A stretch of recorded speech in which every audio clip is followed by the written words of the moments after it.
اليوم معي صديقتي سوزان مرحبا. إبراهيم من سوريا. كمان يوتيوبر، وما تنسوا تعملوا لها سبسكرايب وفولو، وكل الأشياء رح أحط لكم إياها بالوصف. فاعملوا لها سبسكرايب للقناة تبعتها وادعموها. ويلا نبلش في حلقتنا اليوم أو في الفلوج تبعنا. بتمنى إنه تنبسطوا. يلا نبلش. يلا.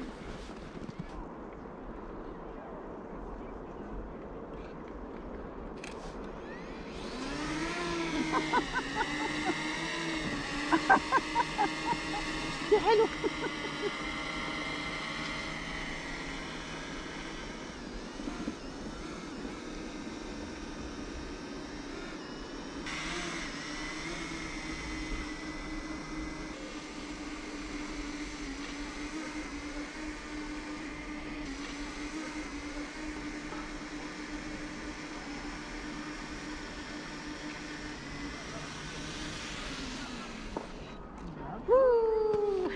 برافو.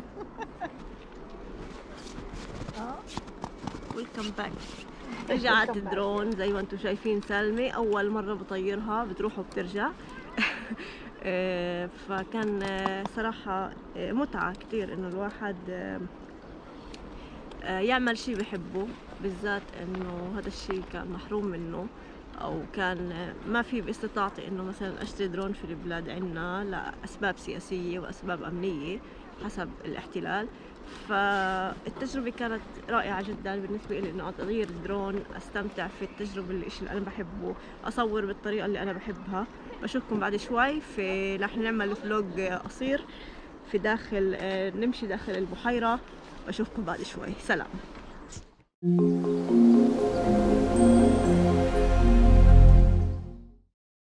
زي ما انتم شايفين هاي البحيرة اللي عملت لكم مرة فلوج عليها وفرجيتكم اياها، فاليوم هي قالب جليد.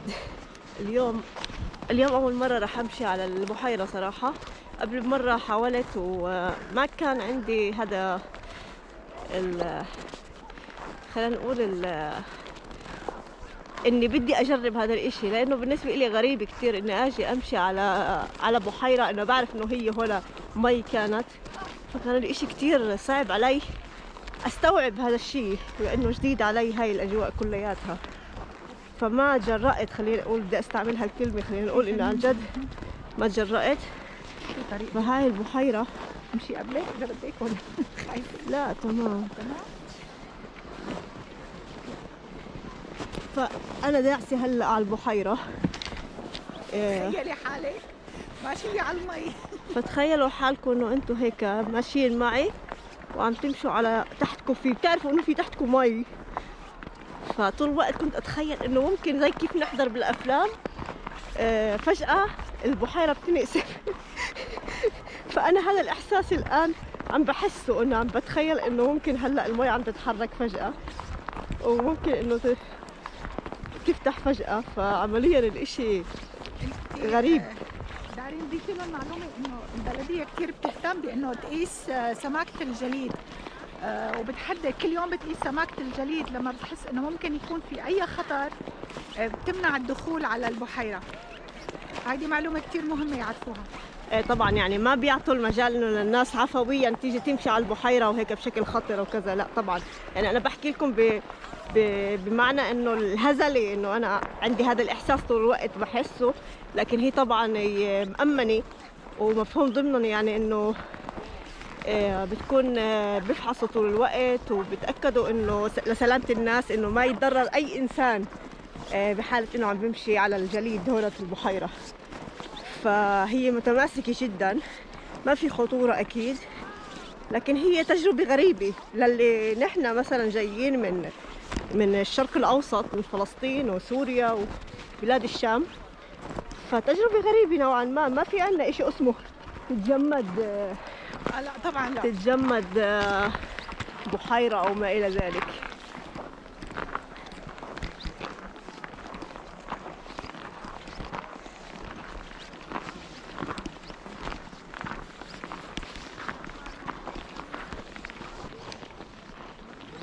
طبعا في كمان أمكنة من البحيرة، لأنه البحيرة كتير كبيرة وممتدة، في اماكن السيارات بتمشي على البحيره، بيفتحوا عبور للسيارات فوق جليد البحيره. تخيلوا سيارة تمشي على البحيرة مثلا.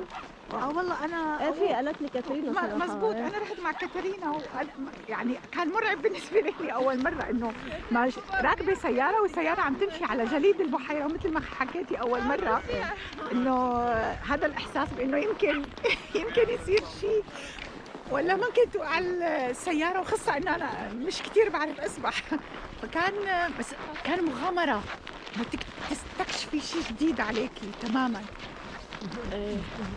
فهون هاي المشاعر متبادلة ما بين سوزان ومشاعري أنا، على كيف نمشي كيف الإحساس الواحد يمشي على الجليد. فهو عن جد إحساس غريب، يعني إنه هلا أنا ماشي مش يعني لو إني أنا ما بعرف إنه هون في بحيرة سابقا، ما بتخيل إنه في عن جد تحتي بحيرة، يعني بمشي كأنه ماشي بشارع رصيف عادي. فهذا الشيء الغريب عن جد، يعني سبحان الله كيف الأشياء بتصير. كل شيء مبدع في الخلق عن جد، في شيء أكيد سبحان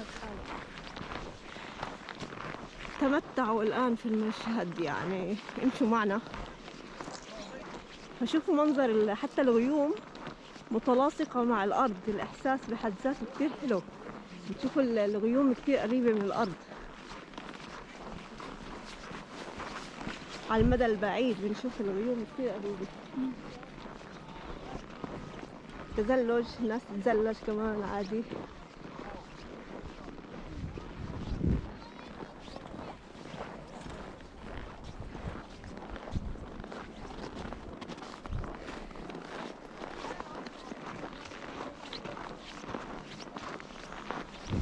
اما يا جماعة الصراحة علشان طيارة الدرون بلا كفوف، فايدي حسيتهم مسامير.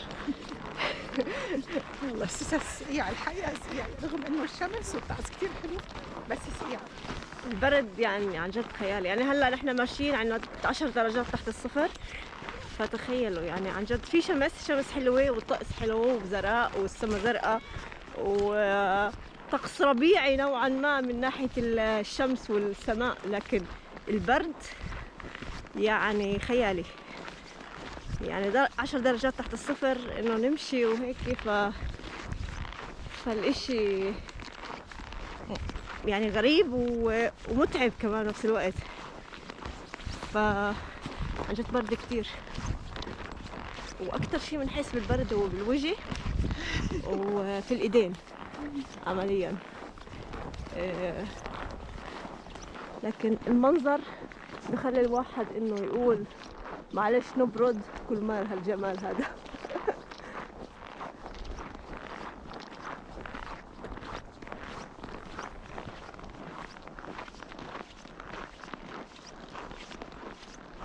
هلا ممكن احنا نكمل، اذا كملنا مباشرة ضلينا مكملين فبنصل للجزيرة اللي هي فروسون المقابلة للمدينة الكبيرة. هي عمليا جزيرة على أسترسوند اسمها فروسون.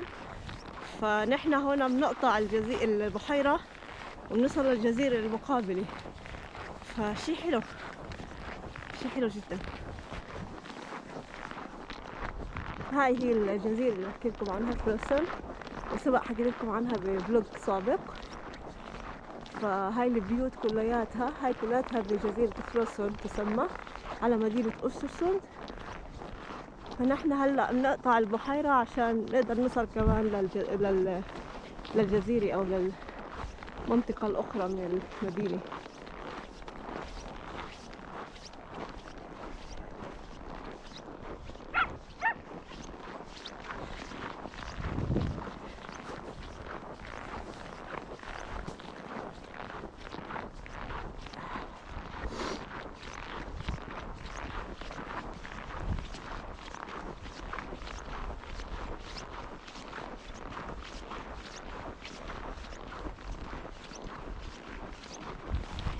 الاشي بنلاحظه هون بالسويد، الاشخاص اللي كبار في العمر يبقوا يمشوا كأنهم شباب عادي، يعني ما في هون الكبار في السن يقعدوا في البيت وانتهى، يعني كأنه حياتهم انتهت ويقعدوا في البيت لا لا ويستنوا. ابدا ابدا.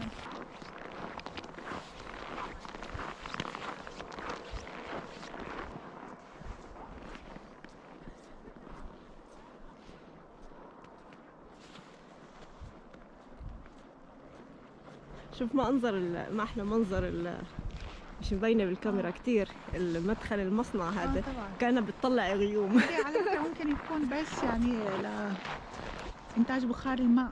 اها يعني ما في هون مصانع كيميائيه او ملوثه للبيئه. انت اكيد بتعرفي قديش بيهتموا بالبيئه. ايه طبعا طبعا، يعني هو مصنع، بس ما بنعرف شو هو المصنع. بس على الاغلب يعني اما لانتاج الماء الساخن والتدفئه. ما بتخيل هون في مصانع حتى لحرق النفايات. هذا مكان التزلج بفروسون. انا زرته عن قريب. رحت ادور على حدا يعلمني تزلج. صراحه احط لكم كمان صور او مشاهد سابقه اذا تشوفوه كمان عن قريب. منطقه كتير حلوه. كل اللي بيحبوا يتزلجوا بيروحوا على هذا المنحدر وبيمارسوا هواية التزلج. حتى انبهرت اني شفت اطفال بعمر 6 سنين و5 سنوات بيقوموا بالتزلج بدون خوف. فعمليا هنا حتى في المدارس بيعلموا الاطفال التزلج والسباحة وكل هذه المهارات اللي هي متاحة لأي إنسان، تكون متاحة لأي إنسان إنه يكبر ويكون يعرفها. السباحة والتزلج مثلا هي من أهم الأشياء اللي بيعلموها في المدرسة، في مدارس الأطفال. هذا شيء مميز جدا جدا.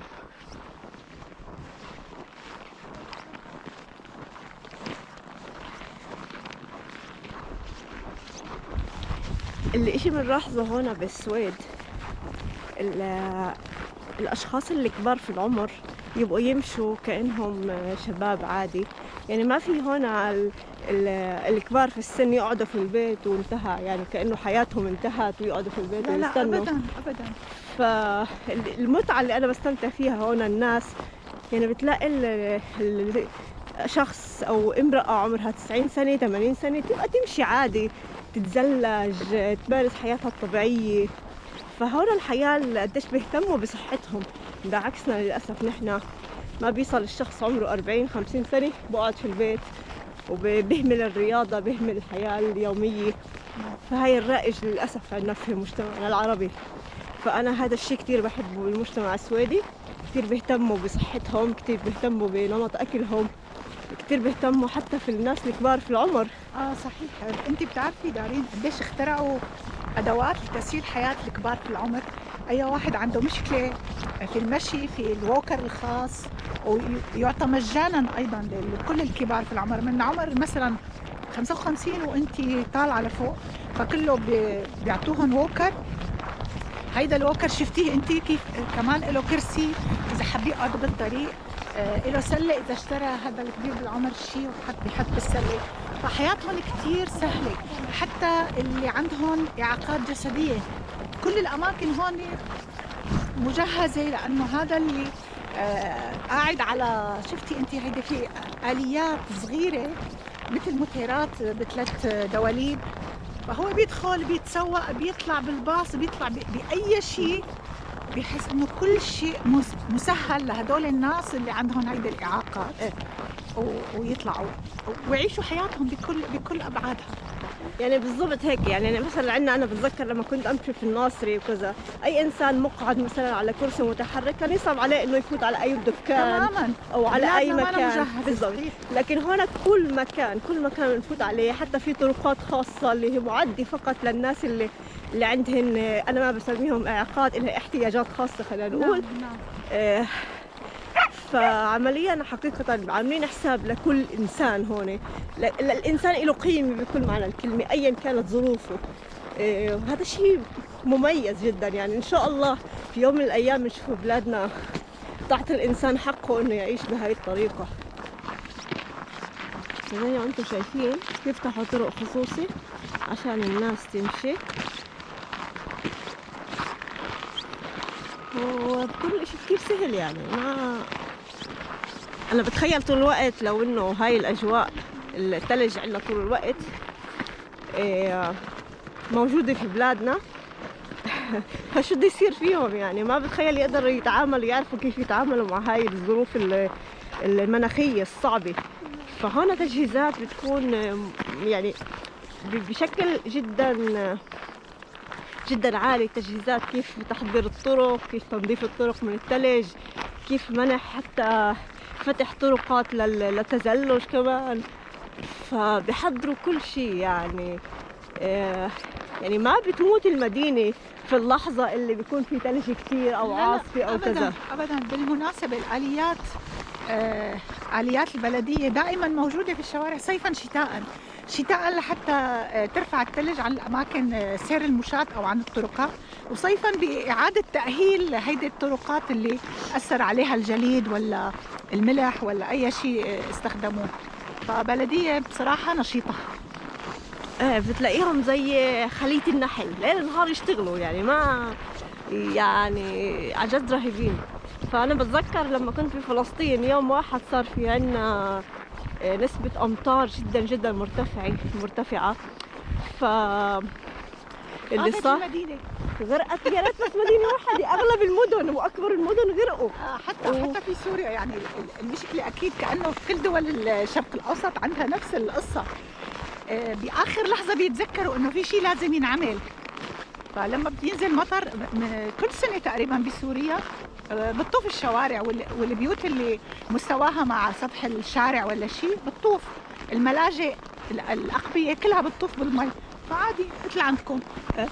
فهاي أحوالنا للأسف عدم تهيئة البنية التحتية للناس، يعني حتى في الظروف الصعبة من المناخ ما تكون مهيئة. لكن هذا الشيء هنا مش موجود، فدائما كل شيء بيكون 100%.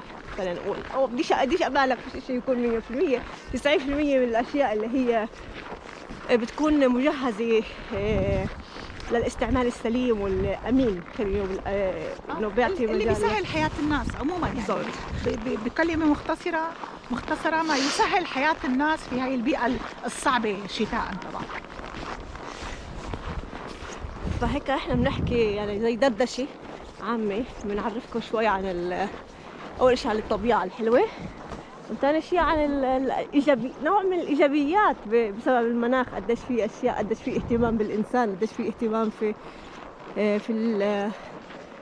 في الانسان انه يمارس حياته الطبيعيه حتى في اسوأ ظروف مناخيه. فنحن هيك قربنا على الضفه الثانيه من الجزيره، من البحيره عمليا. قطعناها للبحيره واحنا مش حاسين. فالمنظر كتير حلو زي ما انتم شايفين. احنا بلشنا نصور من هديك الجهة، هلا صرنا عكسي تماما. فهذا مبنى البلدية هنا، بتخيل انه مبين الكنيسة اللي حكيت لكم عنها قبل كمان. فالمشهد كتير حلو. من الجهة المقابلة بالذات انه بنعرف احنا انه نحن قطعنا البحيرة مشيا على الجليد.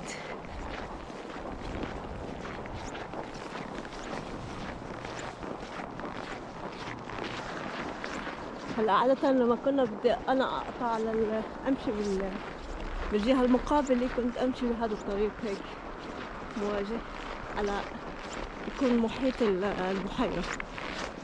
فاليوم بوسط البحيرة.